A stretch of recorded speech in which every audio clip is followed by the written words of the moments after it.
Well, Rage is a brand new game from id Software. It's a new IP. It's not Doom, Quake, or Wolfenstein. I like to explain it as this really cool action movie, but you get to make all the little differences as you're living through it. We knew that Rage needed to be, at its core, a first-person game, but we wanted to add many other gameplay elements on top of that.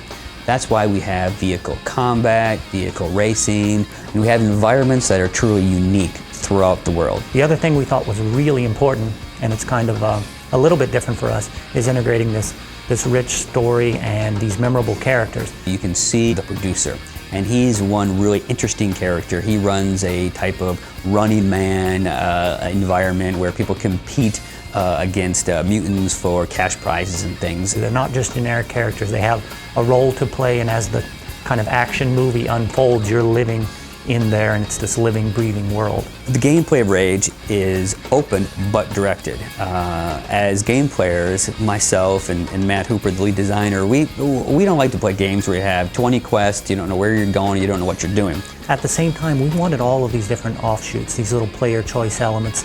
We wanted to reward exploration, but at the same time, if you need to know where you are in the main storyline, you'll always know. We don't want the player to ever feel lost. And then the kind of natural evolution of that with things like racetracks or Mutant Bash TV, it just makes sense that you should be able to play that as many times as you want and let the player decide what kind of fun he can have. When we set out to make Rage, we are game players. We love playing games, we love watching movies, and we wanted to make a game that we would really enjoy. We wanted to give enough variety so we were never bored playing the game. One of the things the Rage fiction allows us to do is put this tremendous amount of diversity. The tech allows it to visually look different, and then on the gameplay side, we wanted to kind of match that. We not only want to change up the environment you play in, but we want to change up who you play against and in what you do. If you go into the Wasted Clan's hideout and you take them out, they're all dead. Now what's going to happen to that world? Do we just lock it off to the player? No, that didn't make sense. So we repopulate it.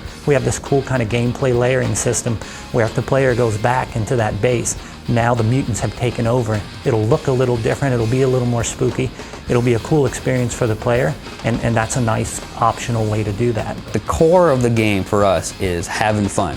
If you're racing, you need to be having fun. If you're walking around inside a bandit hideout looking for bandits and that first-person combat, it needs to be fun.